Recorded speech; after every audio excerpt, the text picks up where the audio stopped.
الحمد لله نحمده ونستعينه ونستغفره ونؤمن به ونتوكل عليه ونعوذ بالله من شرور أنفسنا ومن سيئات أعمالنا من يهده الله فلا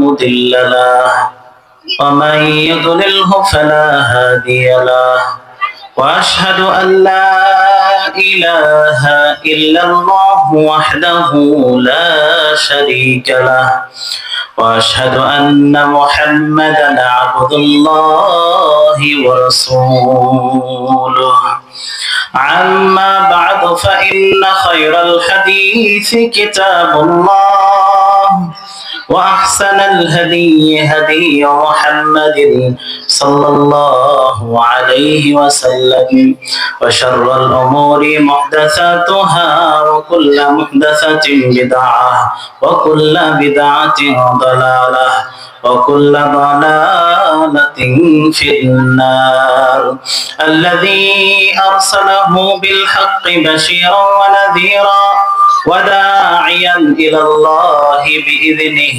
وسراجا وقمرا منيرا فقد قال الله تبارك وتعالى في كلامه المجيد وفرقانه الحميد فأعوذ بالله من الشيطان الرجيم بسم الله الرحمن الرحيم والليل إذا يغشى والنهار إذا تجلى وما خلق الذكر والأنثى إن سعيكم لشتى فأما من أعطى واتقى وصدق بالحسنى فسنيسره لليسرى وأما من بخل واستغنى وكذب بالحسنى فسنيسره للعسرى إلى الآخر آية প্রশংসা আল্লাহর জন্য যে আল্লাহ তাআলা আমাদেরকে বিভিন্ন কাজকে উপেক্ষা করে আজকে জীবনপুর দক্ষিণপাড়া অক্তিয়া মসজিদের উন্নয়ন কল্পে যে ইসলামিক কনফারেন্স করা হয়েছে, যে আল্লাহ তাআলা আমাদেরকে বিভিন্ন কাজকে উপেক্ষা করে আজকে এই কনফারেন্সে উপস্থিত হওয়ার মতো সুযোগ ও তৌফিক দান করলেন, সে আল্লাহ তাআলার বারগাহে আনন্দে চিত্তে শুকরিয়া জ্ঞাপন করি। আমরা সকলেই বলি আলহামদুলিল্লাহ। দরুদ ও সালাম পাঠাই শেষ নবীর প্রতি, আমরা সংক্ষেপে দরুদ পাঠ করি, সকলেই বলি সাল্লাল্লাহু আলাইহি ওয়াসাল্লাম। প্রিয় মুসল্লিয়ানে কেরাম, ইতিপূর্বে যে সমস্ত বক্তাগণ আপনাদের সম্মুখে আলোচনা করে গেছেন, প্রত্যেকেরই কোনো না কোনো বিষয় দেওয়া ছিল, সেই বিষয় নিয়ে আলোচনা করেছেন। ঠিক আমাকেও বিষয় দেওয়া হয়েছে, তা হচ্ছে দান সাদকা, আল্লাহ রাস্তায় খরচ করা, কিছু ব্যয় করা, তার ফজিলত কি, কেন আমরা দান করব। তো এই বিষয়গুলো নিয়ে আজকে আপনাদের সম্মুখে আমি আলোচনা রাখবো। আমার পরে আব্দুল্লাহ বিন ইরশাদ ভাই আছেন, উনি আলোচনা রাখবেন। উনি অনেক সুন্দর জ্ঞানগর্ভ আলোচনা করে থাকেন। অবশ্যই তার জন্য হলেও আপনারা এখানে বসে থাকবেন তো ইনশাআল্লাহ। আমরা মাহফিলের শেষ অবধি এখানে থাকবো ইনশাআল্লাহ। এবং তাকবীর দিত, লিল্লাহে তাকবীর, লিল্লাহে তাকবীর। মাশাআল্লাহ, আলহামদুলিল্লাহ। আপনাদের আওয়াজ অনেক সুন্দর আছে, ভালো আছে। শেষ অবধি যেন আপনাদের আওয়াজ এরকমই থাকে। আল্লাহ তাআলা সকলকে কবুল করে নিন, আল্লাহুম্মা আমিন। আল্লাহ পাক রব্বুল আলামিন যারা আরামের ঘুমকে ত্যাগ করে আপনার রাসূলের আপনার আলোচনা শোনার জন্য এসেছেন, যারা আল্লাহ পিপাসু রাসূল পিপাসু ব্যক্তিরা এখানে এসেছেন, হে আল্লাহ পাক রব্বুল আলামিন সকলকে আপনি কবুল ও মঞ্জুর করে নিন, আল্লাহুম্মা আমিন। প্রিয় দিনী ভাইরা, আমি আপনাদের সম্মুখে ভূমিকা বেশি লম্বা করব না, আলোচনায় চলে যেতে চাই। আপনাদের সম্মুখে আমি পাঠ করেছি সূরাতুল লাইল। লাইল মানে কি, কে বলতে পারে? লাইল মানে হচ্ছে রাত। তো রাতের নামে একটি সূরা। তো রাতের নামে সূরাতে আল্লাহ পাক রব্বুল আলামিন আলোচনা করেছেন। কি আলোচনা করেছেন দেখি একটু। আল্লাহ পাক রব্বুল আলামিন বলছেন বিসমিল্লাহির রহমানির রহিম ওয়াল লাইলি ইযা ইয়াগশা। এখানে ওয়াও যে সূরার শুরুতে যে আয়াতগুলো এসেছে, যেখানে ওয়াও এই অক্ষরটা আল্লাহ তাআলা নিয়ে এসেছেন, এই সেখানে আল্লাহ পাক রব্বুল আলামিন মানে সেটাকে শপথ বাক্য হিসাবে নিয়ে এসেছেন। আল্লাহ পাক রব্বুল আলামিন বলছেন ওয়াল লাইলি ইযা ইয়াগশা। আল্লাহ তাআলা রাতের শপথ করলেন, রাত যখন অন্ধকারাচ্ছন্ন হয়ে যায়। নাকি রাতে চলাফেরা করলে জ্যোৎস্নার রাত যদি না হয় তাহলে দেখা যায়, ভালো করে দেখা যায়। তো আল্লাহ তাআলা এই অন্ধকারাচ্ছন্ন রাতের শপথ করলেন। এরপরে ওয়ান্নাহারি ইযা তাজাল্লা। এরপর আল্লাহ তাআলা দিনের শপথ করলেন। এই দিন যখন আলোকিত হয়ে যায়, আলোক উজ্জ্বল হয়ে যায়। এখন আপনারা বলেন, দিনে আমরা একে অপরকে দেখতে পাই না? সুন্দর দিনে যখন সূর্য উঠে সকালে আলোক উজ্জ্বল দিনের অবস্থা হয়ে যায়। তো আল্লাহ তাআলা এই আলোক উজ্জ্বল দিনের আল্লাহ শপথ করলেন। এরপর ওয়ামা খালাকায যাকারা ওয়াল উনসা। এরপর আল্লাহ পাক রব্বুল আলামিন পুরুষ, যাকার মানে হচ্ছে পুরুষ, ওয়াল উনসা এবং নারীদেরকে আল্লাহ সৃষ্টি করেছেন। পুরুষ এবং নারীদের আল্লাহ শপথ করলেন। আল্লাহ তাআলা পুরুষ সৃষ্টি করেছেন, নারীও সৃষ্টি করেছেন, নাকি আল্লাহ শুধু পুরুষ সৃষ্টি করেছেন? গাছের মধ্যেও দেখেন, গাছেরও কিন্তু নর নারী আছে, নাই? গরু দেখেন, গরুরও কিন্তু নর নারী আছে, নাই? ছাগল দেখেন, ছাগলেরও কিন্তু নর নারী আছে, নাই? আছে। তো আল্লাহ পাক রব্বুল আলামিন খালাকনাকুম আজওয়াজা, আল্লাহই বলেছেন যে আমি তোমাদেরকে জোড়ায় জোড়ায় সৃষ্টি করেছি। তো আল্লাহ নর সৃষ্টি করেছেন, নারীও সৃষ্টি করেছেন। প্রিয় দিনী ভাইরা, আল্লাহ পাক রব্বুল আলামিন শপথ করছেন নর এবং নারীর। ইন্না সাইয়াকুম লাশাত্তা। এরপর আল্লাহ বলছেন যে আমি তোমাদের কর্ম প্রচেষ্টা এক একজনের এক এক রকম, নাকি আমাদের কর্ম প্রচেষ্টা সবার একরকম? সবার কি একরকম? আল্লাহ বলছেন এক একজনের কর্ম প্রচেষ্টা এক এক রকম। আমরা কেউ দেখেন ব্যবসা বাণিজ্য করছি, আবার কেউ কৃষি কাজ করছি, আবার কেউ মসজিদের ইমামতি করে, আবার কেউ দেখবেন যে খতিব আছে। এক একজন এক এক কাজে নিয়োজিত, ঠিক আছে না? আবার কেউ দেখবেন সমস্ত কিছু ছেড়ে দিয়ে একবারে আল্লাহ বিল্লাহ নিয়েই ব্যস্ত, এরকম লোক নাই? আবার কেউ আছে দেখবেন যে ব্যবসা বাণিজ্যও করছে, চাকরিও করছে, সমস্ত কিছু কাজ করছে, আবার যখন আজানের টাইম হয়ে, নামাজের টাইম হয়ে যায়, ঠিক টাইমে সে সালাত আদায় করছে। মানে সে দিন এবং দুনিয়া দুটোই ঠিক করছে। এরকম ব্যক্তি নাই? আছে। আর এরকম ব্যক্তির সংখ্যাই হচ্ছে আমাদের মধ্যে বেশি। প্রিয় দিনী ভাইরা, আল্লাহ বলছেন যে তোমাদের কর্ম প্রচেষ্টা হচ্ছে এক একজনের এক এক রকম। এরপর আল্লাহ বলছেন ফাআম্মা মান আ'তা ওয়াত্তাকা। আল্লাহ বলছেন, এরপর আল্লাহ এবার শপথ করছেন যে ফাআম্মা, অতঃপর মান আ'তা ওয়াত্তাকা, যে ব্যক্তি কিছু দেয়, দান করে, ওয়াত্তাকা এবং ভয় করে। তো আল্লাহ তাআলা বেশ কিছু বিষয়ের শপথ করলেন, রাতের শপথ করলেন, দিনের শপথ করলেন, এবং নর এবং নারী আল্লাহ সৃষ্টি করেছেন সেগুলোর শপথ করলেন। এরপর আল্লাহ বলছেন তোমাদের এক একজনের কর্ম প্রচেষ্টা এক এক রকম। তারপর আল্লাহ তাআলা আবারও বলছেন যে ফাআম্মা মান আ'তা, আল্লাহ শপথ করছেন যে ব্যক্তি মানুষকে কিছু দেয়, দান করে, খরচ করে, তার পকেট থেকে কিছু দেওয়ার চেষ্টা করে, খরচ করে, ওয়াত্তাকা এবং ভয় করে। ভয় কাকে করতে হবে? দান কোথায় করতে হবে? মাদ্রাসা, মসজিদ, ফকির, মিসকিন ইত্যাদি এগুলোতে নাকি দান করার খাত আল্লাহ বলে দেন নাই? আল্লাহ পাক রব্বুল আলামিন বলছেন ইন্নামাস সাদাকাতু লিল ফুকারা, দান করতে হবে ফকিরদেরকে। কাদেরকে? ওয়াল মাসাকিন, মিসকিনদেরকে। মিসকিন কারা? মুলাখাসুল ফিকহি নামে একটি গ্রন্থ আছে, যেই গ্রন্থের লেখক উল্লেখ করেছেন মিসকিন হচ্ছে তারা, সমাজের মধ্যে এমন কিছু মানুষ আছে তাদের পোশাক আশাক দেখে মনে হবে তাদের পেটে ভাত, মানে তারা সুন্দর করে খায় পরে ইত্যাদি, সমাজের মধ্যে চলাফেরা করে, কিন্তু প্রকৃতপক্ষে দেখা যায় তাদের এক বেলা পেটে ভাত নাই। এরকম লোক নাই? তো তরকারি নেই বাড়িতে, অনেক সময় দেখি যে ভাত আছে কিন্তু তরকারি নেই। এরকম সমাজে অনেক লোকে আছে,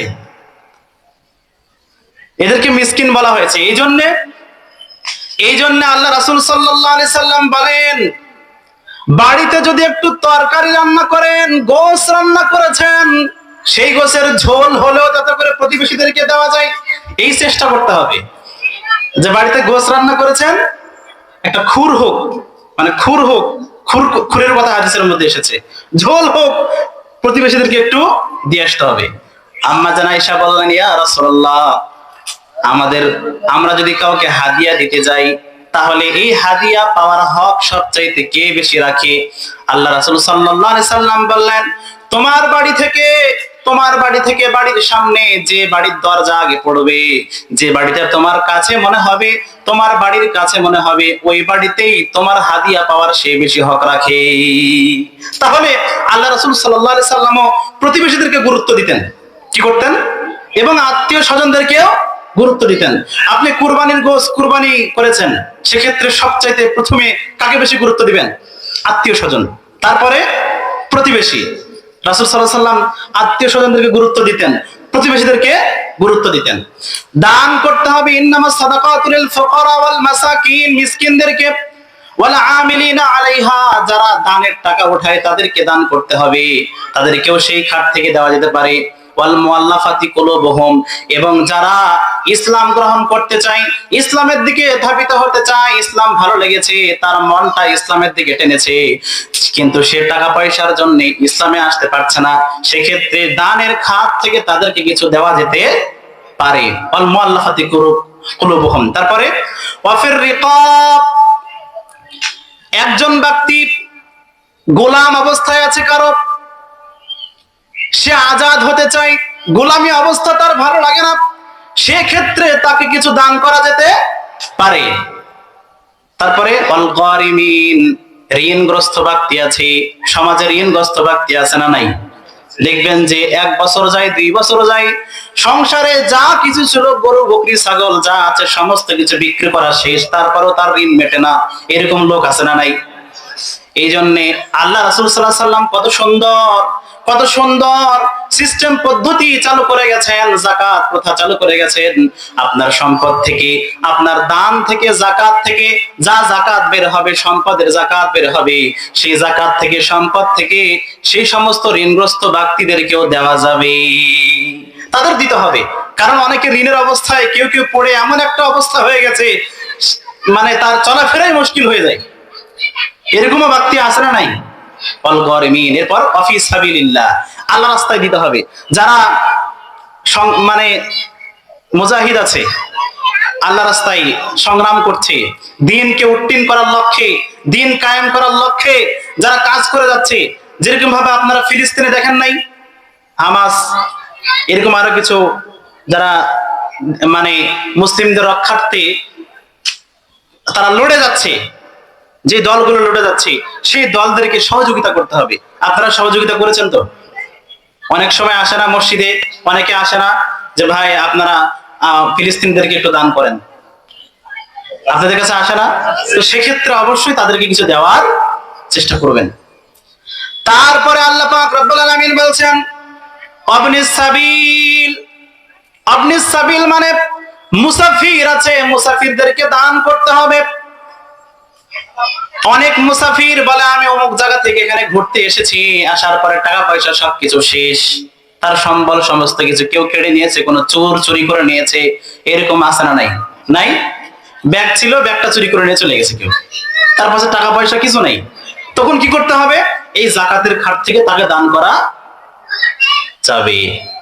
আল্লাহ পাক রব্বুল আলামিন বলেন ফারিদাতাম মিনাল্লাহ, এটা হচ্ছে আল্লাহর পক্ষ থেকে একটা ফরজিয়াত বিষয়, মানে দিতেই হবে। কি করতে হবে? দিতেই হবে। আল্লাহ পাক রব্বুল আলামিন আমাদের তৌফিক দান করুন, আল্লাহুম্মা আমিন। আল্লাহ পাক রব্বুল আলামিন বলেন ফাআম্মা মান আতা, তাদের শপথ করলেন যারা দান করে, খরচ করে, ব্যয় করে, ওয়াত্তাকা, এবং ওয়াত্তাকা মানে হচ্ছে ভয় করে, আল্লাহকে ভয় করে। কাদেরকে ভয় করে, কাকে ভয় করে? কথা বলেন। সমস্ত ক্ষেত্রে কাকে ভয় করতে হবে? আল্লাহকে ভয় করতে হবে। আল্লাহ, আপনি একটা পা ফেলবেন, তাও মনে হবে যে আমি কোথায় পা ফেলছি, আপনি যদি কোথাও চুরি করতে যান, তারপরে মনে হবে না আমার পক্ষে এটা ঠিক না, আমাকে চুরি করা যাবে না, আমি চুরি ডাকাতি কোনো কিছু করব না। যাই করতে যান না কেন, আপনার আমার মধ্যে কি ভয় আসবে যে না, পারলৌকিক জীবন বলে একটা জীবন আছে, সেই জীবনে আল্লাহ পাক রব্বুল আলামিনের সামনে কাঠগড়ায় আমাকে দাঁড় হতে হবে, ধরা খেতে হবে, এরকম ভয় থাকতে হবে। যাদের হৃদয়ে আছে আল্লাহর ভয়, তারা কভু পথ ভুলে যায় না। আল্লাহর প্রেম ছাড়া এই দুনিয়ায় কারো কাছে কোনো কিছু চাই না। রাতের আধারে যারা সেজদাতে রয়, দু চোখের স্রোতে নদী যেন বয়। রাতের আধারে যারা সেজদাতে রয়, দু চোখের স্রোতে নদী যেন বয়। সত্যের পথে চলে, মিথ্যাকে কভু ভয় পাই না।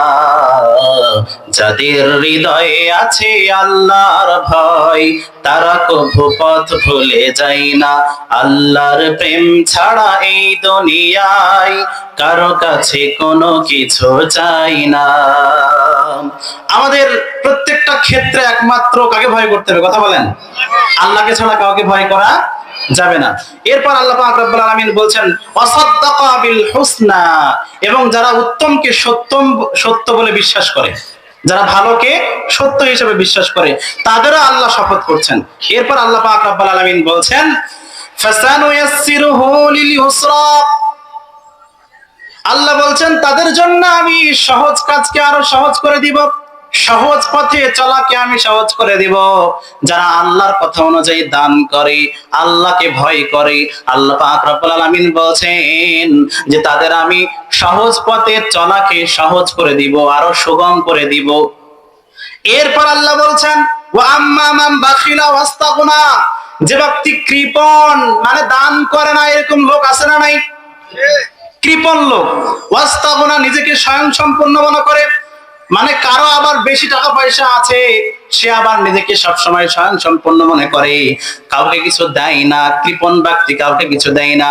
আবার কেউ নিজেকে স্বয়ং সম্পূর্ণ মনে করে, মানে তার টাকা পয়সা এত, আল্লাহ ধন দৌলত দিয়েছে, সে আল্লাহর কাছে কখনো কেঁদেও বলে না আল্লাহ আমাকে এত পয়সা ধন সম্পদ দিয়েছে, এগুলো কোনোই আমার কাজে আসবে না, আল্লাহ আমি যাতে করে এগুলো সম্পদগুলো কাজে লাগাতে পারি, কিয়ামতের ময়দানে আপনার কাছে সুন্দর যাজা আমি আশা করতে পারি, এরকম কখনো কান্নার আকাঙ্ক্ষাও তার মনের মধ্যে জাগে না।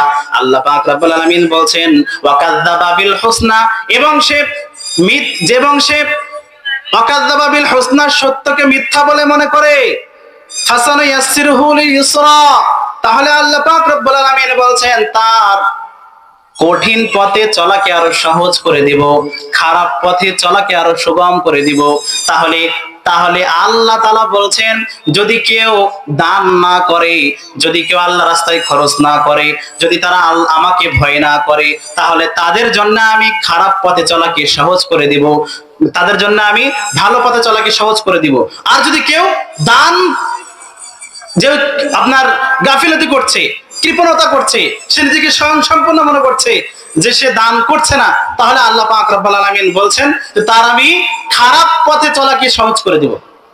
তাহলে হিসাব করেছেন?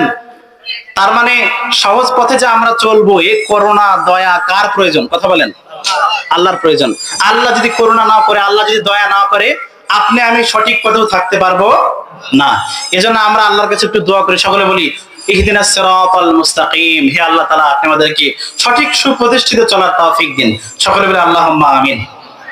প্রিয় দিনী ভাইরা, দেখেন আল্লাহ বলছেন যারা আমার কথা অনুযায়ী আল্লাহর রাস্তায় খরচ করে, দান করে এবং আমাকে ভয় করে, তাদের ভালো পথে চলাকে সহজ করে দিব।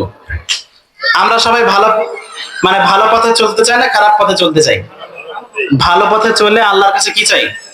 জান্নাত পেতে চাই। তো জান্নাত পেতে হলে ভালো পথ আমাদের জন্য সহজ করে নিতে হবে। প্রিয় দিনী ভাইয়েরা, আমরা সাহাবাদের দৃষ্টান্ত উপমা আমরা তুলে ধরবো। কেন?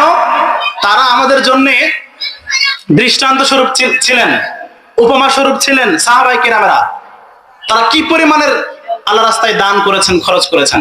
আবু বকর রাদিয়াল্লাহু তাআলা আনহু সর্বস্ব তাবুক যুদ্ধে আল্লাহ রাসূল সাল্লাল্লাহু আলাইহি সাল্লাম সাহাবাদেরকে বললেন, সাহাবারা তোমরা যার যেরকম পারো, যারা যেরকম ভাবে পারো আমাকে আমার সামনে দান উপস্থিত করো। আল্লাহ রাসূল সাল্লাল্লাহু আলাইহি সাল্লাম যখন বললেন, সাহাবায়ে কেরামেরা যার যা সামর্থ্য আছে সেই অনুযায়ী দান করার চেষ্টা করছি। এমত অবস্থায় ওসমান রাদিয়াল্লাহু তাআলা আনহু 1000 উট দান করলেন, 100টি ঘোড়া দিলেন এবং 1000 স্বর্ণ মুদ্রা দান করলেন। ওমর রাদিয়াল্লাহু তাআলা আনহু ভাবছেন, ওসমানের চাইতে আমি বেশি দান করব, আবু বকরের চাইতে আমি বেশি দান করব। সে বাড়িতে গেলেন, যাবার পরে তার সমস্ত সম্পদের অর্ধেক আল্লাহর রাস্তায় দান করে দিলেন। আবু বকর রাদিয়াল্লাহু তাআলা আনহু বাড়িতে গেলেন, বাড়িতে যাওয়ার পরে যত সম্পদ ছিল সমস্ত সম্পদ গুলো নিয়ে চলে আসলেন, আসার পরে দান করে দিলেন। আল্লাহ রাসূল সাল্লাল্লাহু আলাইহি সাল্লাম আবু বকরকে বলছেন, হে আবু বকর, তুমি কি তোমার বাড়িতে কি রেখে এসেছো? আবু বকর রাদিয়াল্লাহু তাআলা আনহু বলছেন, ইয়া রাসূলুল্লাহ, আমার বাড়িতে আল্লাহ এবং তার রাসূল ছাড়া আর কিছু রেখে আসি নাই। আবু বকর রাদিয়াল্লাহু তাআলা আনহু সমস্ত সর্বস্ব আল্লাহর দ্বীন কায়েমের লক্ষ্যে আল্লাহর রাস্তায় বিলিয়ে দিয়েছেন। কেন? তারা কি পাগল ছিলেন নাকি? আবু বকর রাদিয়াল্লাহু তাআলা পাগল ছিলেন, সমস্ত সম্পদ দিয়ে দিয়েছে? ওসমান এতগুলো আপনার 1000 ঘোড়া, 1000 উট, 100 ঘোড়া, 1000 স্বর্ণ মুদ্রা দান করে দিলেন। তারা পাগল ছিলেন? তারা পাগল ছিলেন, কিন্তু কিসের পাগল ছিলেন? আখিরাতের পাগল ছিলেন। কিসের পাগল ছিলেন? তো আমাদেরও পাগল হতে হবে, আখিরাতের পাগল। কিসের পাগল? আখিরাতের পাগল। এই আল্লাহ তাআলা আপনি আমাদেরকে আখিরাতের পাগল বানায় দিন, আল্লাহুম্মা আমিন। আপনারা সবাই একটা ইতিম বাচ্চার ইতিহাস শুনেছেন। মদিনার মধ্যে একটা ইতিম বাচ্চা ছিল। সেই ইতিম বাচ্চার একটা বাগান ছিল, যে সেই বাগানের পাশে আবু লুবাবা নামে একজনের বাগান ছিল। তো সে বাগানের চতুর্পাশে দেওয়াল তুলবে, ওয়াল তুলবে, দেওয়াল তুলবে। আপনারা কি বলেন? দেওয়াল তুলবে। তো দেওয়াল তোলার জন্য সে যখন দেওয়াল তুলতে যায়, একটা খেজুরের গাছ তার পার্শ্ববর্তী বাগানের আবু লুবাবা নামে একজন লোক, তার বাগানের একটা খেজুরের গাছ তার বাগানের মধ্যে ঢুকে যাচ্ছে, এরিয়ার মধ্যে ঢুকে যাচ্ছে। অনেক সময় হয় না, এরিয়া সোজা করতে গিয়ে একটুর জন্য জমি একটু মানে একটু বেঁকা হওয়ার কারণে, ভিতরে ঢুকে যাওয়ার কারণে কেমন হয়তো কিছুটা একটা গাছ ঢুকে আসিল আর কি। তো এতিম বাচ্চা আবু লুবাবাকে বললেন, আবু লুবাবা, আমি দেওয়ালটাকে সোজা করার জন্য আপনার কাছে এই একটা গাছ দাবি করছে, আপনি আমাকে একটা গাছ দান করে দিয়ে দিন, অথবা আপনি যদি এর বিনিময়ে কিছু পয়সাও চান তবু আমি আপনাকে পয়সা দিতে প্রস্তুত আছি, রাজি আছি। আবু লুবাবা বলল, না, আমি এই একটা গাছ দিব না। এতিম বাচ্চা আল্লাহ রাসূল সাল্লাল্লাহু আলাইহি সাল্লামের কাছে চলে আসলেন। আসার পরে রাসূল সাল্লাল্লাহু আলাইহি সাল্লামকে বলছেন, ইয়া রাসূলুল্লাহ, এই আবু লুবাবা নামে ব্যক্তির কাছ থেকে একটা গাছ আমি নিতে চাইছি, আমার সীমানার মধ্যে ঢুকে যাচ্ছে। এই গাছটি দেওয়াল তুলতে গিয়ে দেওয়াল সোজা করতে পারছে না, এই জন্য দেওয়ালটি সোজা করার জন্য একটা গাছ, আবু লুবাবার গাছ আমার কাছে চলে আসছে, তার বাগানের গাছ আমার বাগানের মধ্যে ঢুকে যাচ্ছে। তো এই দেওয়ালটি সোজা করার জন্য আপনার কাছে আমি বলি যে আপনি আবু লুবাবাকে বলেন যাতে করে ওই একটা গাছ আমাকে দিয়ে দেয়। সে যদি পয়সার বিনিময়ে দেয় তাও আমি দেওয়ার জন্য প্রস্তুত আছি। তো আবু লুবাবাকে খবর পাঠানোর জন্য মসজিদে নববীতে রাসূল সাল্লাল্লাহু আলাইহি ওয়াসাল্লাম সাহাবাদেরকে বললেন, সাহাবারা, আবু লুবাবার কাছে যাও, একজন যাও, আবু লুবাবাকে বলো সে যেন মসজিদে নববীতে চলে আসে। একজনকে খবর পাঠিয়ে দিলেন, আবু লুবাবার কাছে গেলেন, আবু লুবাবাকে নিয়ে আল্লাহ রাসূল সাল্লাল্লাহু আলাইহি ওয়াসাল্লামের কাছে চলে আসলেন, মসজিদে নববীতে চলে আসলেন। মসজিদে নববীতে আসার পরে আল্লাহ রাসূল সাল্লাল্লাহু আলাইহি ওয়াসাল্লাম আবু লুবাবাকে বললেন, হে আবু লুবাবা, ইতিম বাচ্চার কাছে যেই কথাগুলো শুনলাম, আসলে সেই কথাগুলো কি আসলে সত্য কথা? যে তুমি নাকি একটা খেজুরের গাছ সেই ইতিম বাচ্চাকে দিচ্ছ না, তার দেওয়ালটা সোজা করার জন্য সমস্যা হচ্ছে, গাছটা দিলেই তো সমস্যা মিটে যায়। সেই আবু লুবাবা বলছে, হ্যাঁ, ঠিকই শুনেছেন আপনি, আমি গাছটা দিব না। আল্লাহ রাসূল সাল্লাল্লাহু আলাইহি সাল্লাম এমনিতেই এতিম ছিলেন, তিনি এতিমদেরকে ভালোবাসতেন, দুঃখ দেখতে পারতেন না। আল্লাহ রাসূল সাল্লাল্লাহু আলাইহি সাল্লাম বলেন, হে আবুল বাবা, তুমি কিসের বিনিময়ে তুমি কিছু মজুরি চাও, তুমি কিছু টাকা পয়সা স্বর্ণ মুদ্রা চাও, তোমাকে দেওয়া হবে। যে কোনো কিছুর বিনিময়ে তোমার কাছ থেকে গাছটা আমি নিতে চাই, টাকা পয়সা তোমাকে দেওয়া হবে, সমস্যা নাই, তুমি গাছটা দাও। আবুল বাবা বললেন, না আমি দিব না। আল্লাহ রাসূল সাল্লাল্লাহু আলাইহি সাল্লাম বলছেন, তাও আবুল বাবা দিচ্ছে না গাছটা। তো সেই আবুল বাবাকে রাসূল সাল্লাল্লাহু আলাইহি সাল্লাম একটা অফার করলেন, হে আবুল বাবা, যদি তুমি এই গাছটি এতিম বাচ্চাকে দিয়ে দাও, তাহলে তোমার জন্য আমি জান্নাতে খেজুর গাছের জিম্মাদার হয়ে যাব। জান্নাতে তুমি খেজুরের গাছ পাবে, তার জিম্মাদার আমি নিয়ে নিব, তুমি যদি খেজুরের গাছ দাও। আবুল বাবা বলছে, ইয়া রাসূলুল্লাহ, আমি খেজুরের গাছ তবুও দিব না। কত বড় হতভাগা, হিসাব করেছেন? জান্নাতে খেজুরের গাছের মানে অফার করছে যে আমি তোমার জন্য জান্নাতে খেজুরের গাছের জিম্মাদার হয়ে যাব, তুমি দাও, এতিম বাচ্চাকে খেজুরের গাছটা দাও, একটা খেজুরের গাছ দাও। সেই বৈঠকের মধ্যে একজন বিচক্ষণ সাহাবী বসেছিলেন, সেই সাহাবীর নাম হচ্ছে আবু দাহদা। সাহাবীর নাম কি? আবু দাহদা। সেই আবু দাহদা আল্লাহ রাসূল সাল্লাল্লাহু আলাইহি সাল্লামকে বলছেন, ইয়া রাসূলুল্লাহ, আপনি আবু লুবাবাকে যে অফার করেছেন, এই অফারটা কি শুধু আবু লুবাবার জন্য সীমাবদ্ধ, নাকি আমাকেও আপনি দিবেন? মানে আমার জন্য জামিনদার হবেন জান্নাতের মধ্যে, যদি তাকে এই খেজুরের গাছটা পাইয়ে দিই। আল্লাহ রাসূল সাল্লাল্লাহু আলাইহি সাল্লাম বললেন, হে আবু লুবাবা, তুমি কি বলছো? তুমি যদি সত্যি সেই গাছটি আবু লুবাবার কাছ থেকে আমাকে পাইয়ে দিতে পারো, এতিম বাচ্চাকে দিয়ে দিতে পারো একটি গাছ, তাহলে তোমার জন্য জান্নাতের মধ্যে আল্লাহ পাক রব্বুল আলামিন জান্নাতের মধ্যে খেজুরের গাছ যে রাখা হবে, সেই গাছের তোমাকে যত করে পাইয়ে দেওয়া যায়, জান্নাতের মধ্যে তোমার জন্য সেই খেজুরের গাছ হয়ে যাবে, আমি জিম্মাদার হয়ে যাব। শুধু আবু লুবাবার জন্য না, হে আবু দাহদা, আমি তোমার জন্য জিম্মাদার হব। কেন? কারণ তিনি বললেন, ये फाना होने दुनिया क्या है, अगर जन्नत में एक दरख्त मिल जाए तो और क्या चाहिए। আবুল বাবা বলছেন যে এই ধ্বংসশীল দুনিয়া কি, জান্নাতের মধ্যে যদি একটা খেজুরের গাছ আমার জন্য মিলে যায়, তাহলে আর কি চাই? আর কিছু চাওয়ার আছে? কিছু চাওয়ার নাই। আবুল বাবা বলছেন, আবু দাহদা বলছেন আবুল বাবাকে, হে আবুল বাবা, তুমি কি জানো এই মদিনার মধ্যে সব চাইতে একটি খেজুরের গাছ, বড় বাগান রয়েছে, 600 খেজুর গাছ বিশিষ্ট একটি বাগান, তুমি কি জানো? আবুল বাবা বলছেন, হে আবু দাহদা, কে না জানে, মদিনার কোন ব্যক্তি না জানে যে আপনার এত বড় একটি বাগান আছে মদিনার মধ্যে, 600 খেজুর গাছ বিশিষ্ট বাগান। কয়শো খেজুর গাছ বিশিষ্ট বাগান? একটা বাগানে 600 খেজুরের গাছ আছে। তো সেই 600 খেজুর গাছ বিশিষ্ট বাগান আছে, হে আবুল বাবা, তুমি যদি চাও তাহলে এই 600 খেজুর গাছ বিশিষ্ট বাগান আমি তোমাকে দিয়ে দিব, আর তুমি আমাকে একটা খেজুরের গাছ দিবে। আবুল বাবা তো হতবাক হয়ে গেলেন যে কি করে সম্ভব। সে সাহাবাদের দিকে তাকাচ্ছে যে, হে নবীর সাহাবারা, তোমরা কি শুনছো আবু দাহদা কি বলছে? সে কি পাগল হয়ে গেল নাকি? সে কি সত্য বলছে? সে আমাকে একটা খেজুরের গাছ আমার কাছ থেকে নেওয়ার জন্য সে নাকি বাগান আমাকে দিয়ে দিবে, 600 খেজুর গাছ বিশিষ্ট বাগান। এরকম কথা যখন,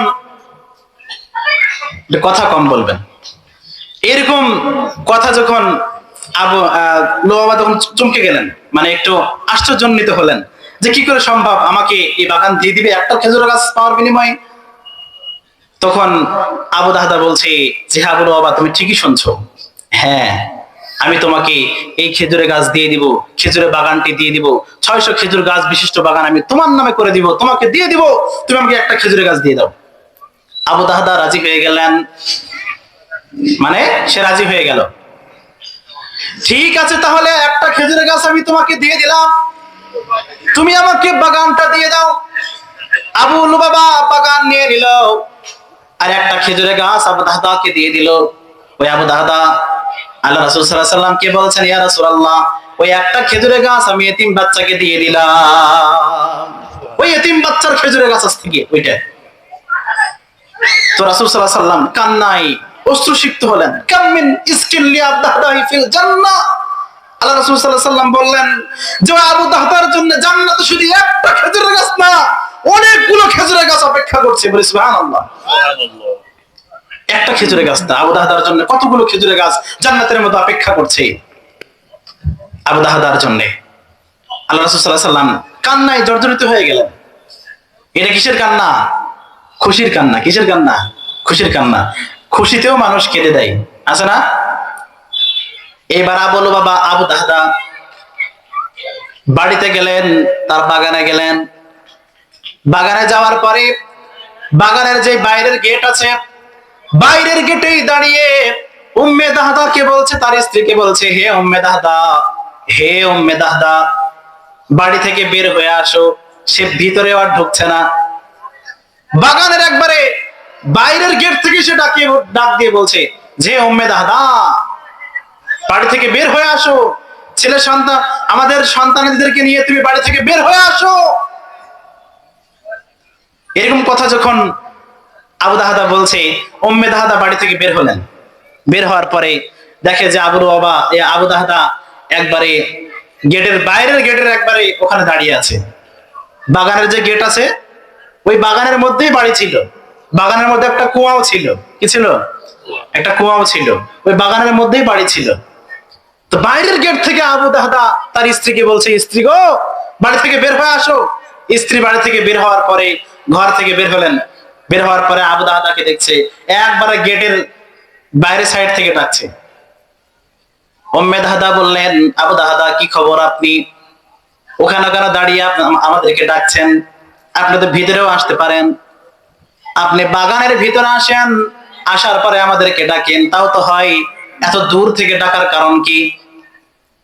বাইরের গেট থেকে ডাকার কারণ কি?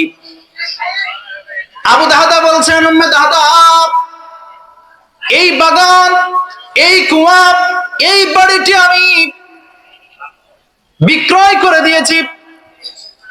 উম্মে দাহদা বলছেন, হে আবু দাহদা, আপনি কিসের বিনিময়ে বিক্রয় করেছেন? কিসের বিনিময়ে আপনি বেচে দিয়েছেন? এই বাগানকে বিক্রয় করে দিয়েছেন? আবু দাহদা বলছে, হে উম্মে দাহদা, এই বাগানকে আমি বিক্রয় করে দিয়েছি জান্নাতে খেজুর গাছের বিনিময়ে। উম্মে দাহদা বলছেন, যেমন স্বামী তেমন স্ত্রী, যেমন স্বামী তেমন স্ত্রী। এবার স্ত্রী বলছেন, স্বামী গো, আপনি তো উত্তম ব্যবসা করেছেন, লাভজনক ব্যবসা করেছেন। তাহলে পৃথিবীতে উত্তম ব্যবসা করেছেন, লাভজনক ব্যবসা করেছেন। উত্তম ব্যবসা, লাভজনক ব্যবসা। তাহলে যেমন স্বামী তেমন স্ত্রী। আল্লাহ পাক রব্বুল আলামিন আমাদের স্ত্রীদেরকে যেন এরকমই করে দেন, আল্লাহুম্মা আমিন। যে আমরা কিছু সম্পদ দান করলে অনেক সময় অনেক স্ত্রীরা বলে যে এত টাকা তুমি এই মসজিদ দান করলে, এত টাকা তুমি এখানে দান করলে, এত টাকা তুমি ওখানে দিয়ে দিলে, এরকম বলে না? আল্লাহ আমাদের স্ত্রীদেরকে একজন দিনদার স্ত্রী হিসেবে কবুল করুন, আল্লাহুম্মা আমিন। আবু দাহদার স্ত্রীর মতো কবুল করুন, আল্লাহুম্মা আমিন। আপনারা আপনারা আপনারা জানেন যে আজকে এই মাহফিল কেন করা হয়েছে? যে জীবনপুর দক্ষিণ পাড়া ওয়াক্তিয়া মসজিদ এর উন্নয়ন কল্পে। কিসের জন্য? আপনাদের ওয়াক্তিয়া মসজিদটা একদিন জমা মসজিদ হবে। এটা কারা কারা চান? এটা দেখি তো একটু। ওয়াক্তিয়া মসজিদটা একদিন জমা মসজিদ হবে, এটাকে কারা কারা চান একটু দেখি তো। লিল্লাহে তাকবীর, আল্লাহু আকবার, লিল্লাহে তাকবীর, আল্লাহু আকবার। আল্লাহ যেন কবুল করেন, আল্লাহুম্মা আমিন। আপনারা সকলে চেয়েছেন, কিন্তু চাইলে কি করতে হবে? শুধু মন থেকে চাইলে হবে? তাকে আল্লাহ রাস্তায় খরচ করতে হবে। হ্যাঁ, আবু দাহদার মতো কিছু সৈনিক দেখতে চাই, ওমর রাদিয়াল্লাহু তাআলার মতো কিছু সৈনিক দেখতে চাই, আবু বকর রাদিয়াল্লাহু তাআলার মতো কিছু সৈনিক দেখতে চাই, উসমান রাদিয়াল্লাহু তাআলার মতো কিছু সৈনিক আমি দেখতে চাই। আচ্ছা, আমি কোরআনের আয়াত বিক্রি করছি না, কোরআনের পারাও বিক্রি করতেছি না। আমি শুধু আপনাদেরকে বলতেছি যে আসলে এই কোরআনে কয় পারা আছে বলেন তো? 30 পারা আছে। তো তো এই 30টা পাড়া আছে, আমি আপনাদেরকে পাড়া বিক্রি করছি না। এই 30 জন ব্যক্তি আমি দেখতে চাই যারা আপনারা 1000 করে টাকা দিবেন। কে কে আছেন? বাকিতেও লেখাতে পারেন। একজন দেখি কে হয় আগে, কে আগে দেয়। কই একটু হাত উঠান। ওদিকে এক ভাই দিয়েছেন, ওদিকে এগুলো লেখার জন্য এই থাকলে ভালো হতো। আরো দেন, 1000 দিবেন, 1000ই আর 1000 টাকা দেন। আল্লাহ দান করলে বাড়ে, আল্লাহ রাসূল সাল্লাল্লাহু আলাইহি ওয়াসাল্লাম বলছেন। আচ্ছা, মানে উনি 2000 টাকা দিবেন। এটা লিখলে ভালো হয়, লেখার জন্য কেউ থাকলে ভালো হয়। আচ্ছা আচ্ছা, 500 টাকা পরে দিবেন। আচ্ছা, তাহলে 3 জন হলো, 3 জন। আর একটু দেখি। তোরা দে রে যাকাত, তোরা দে রে ওসর। আপনি কত টাকা দিলেন? আমি 1000 দিলাম। 1000 অনুরোধ দিছেন, এত কম কম দিলে হবে? আপনারা দেখেছেন, আপনারা মানে আপনাদেরকে সবাই দেখছে আর কি। আপনারা যা দিবেন মানুষে দেখবে, আল্লাহ দেখবে। হ্যাঁ, সবার তো আল্লাহ দেখছে, বুঝছেন? তো 1000 টাকা নগদ, বাকি কত দেবেন সেটা বলেন। নগদ দিব না, কদিন পরে দিবেন, না হলে বাকি দিবেন কত বলেন? 4000 দেন, আল্লাহ কবুল করুন। 2000, আর মাত্র 3000 তো হয়ে গেল। 3000 আর 2000 কেন বাকি থাকবে? আলহামদুলিল্লাহ, 5000 টাকা। ঠিক আছে না? মাশাআল্লাহ, আলহামদুলিল্লাহ। আল্লাহ তাআলা কবুল ও মঞ্জুর করুন। লিল্লাহি তাকবীর, বারাকাল্লাহু লাক। আল্লাহ পাক রব্বুল আলামিন তাকে আরো সম্পদে আরো বরকত দিন, আল্লাহুম্মা আমিন। আল্লাহ পাক রব্বুল আলামিন, আল্লাহ পাক রব্বুল আলামিন কবুল ও মঞ্জুর করুন, আল্লাহুম্মা আমিন। 1000 টাকা নগদ, বাকি 4000 টাকা বাকি, আল্লাহ পাক রব্বুল আলামিন কবুল ও মঞ্জুর করে নেন। 5 জন হলো মনে হয়, তাহলে 6 জন কে হবেন দেখি তো। 6ষ্ঠ নম্বর ব্যক্তি, 6ষ্ঠ নম্বর ব্যক্তি কে? একটু হাত উঠান না। আমরা তো আবু দাহদার মতো হতে পারছি না। আল্লাহ যেন তাদের কিছু না কিছু হওয়ার যেন চেষ্টা করেন। রাসূল সাল্লাল্লাহু আলাইহি ওয়াসাল্লাম বলছেন যে তোমরা জাহান্নামের আগুন থেকে বাঁচো। আল্লাহ রাসূল সাল্লাল্লাহু আলাইহি ওয়াসাল্লাম কি বলছেন? জাহান্নামের আগুন থেকে বাঁচো। কিসের মাধ্যমে? ওয়ালাউ বি তামারাতিন বলা হয়েছে যে একটা খেজুর দান করে হলেও জাহান্নামের আগুন থেকে বাঁচো। আমি যতটুকু দেখেছি কোরআন হাদিস পড়ে, জাহান্নাম থেকে বাঁচার সবচেয়ে উত্তম মাধ্যম হচ্ছে দান। উত্তম মাধ্যম কি? দান। আল্লাহ রাসূল সাল্লাল্লাহু আলাইহি ওয়াসাল্লাম বলছেন, ইন্নাস সাদাকাতা লা তুতফি হাররাল কুবুরি আন সাহিবিহা। সাদাকা যদি করা হয়, দান যদি করা হয়, দান করার সঙ্গে সঙ্গে যে আত্মীয় স্বজনের উদ্দেশ্যে আপনি দান করেছেন, আপনার বাবা মারা গেছে, ভাই মারা গেছে, বোন মারা গেছে, তাদের উদ্দেশ্যে আপনি দান করেন। অনেক টাকা তো খরচ করেছেন, খাইয়ে দাইয়ে ইত্যাদি করে অনেকে অনেক টাকা খরচ করেছেন, কিন্তু রাসূল সাল্লাল্লাহু আলাইহি ওয়াসাল্লাম বলছেন তাদের উদ্দেশ্যে যদি কিছু দান করা হয়, দান করার সঙ্গে সঙ্গে আল্লাহ পাক রব্বুল আলামিন কবরের আযাবকে নিভিয়ে দেয়। তাহলে দানের চাইতে বড় কোনো জাহান্নামের আগুন থেকে বাঁচার কোনো পথ আছে? হ্যাঁ, আরেকজন ব্যক্তি।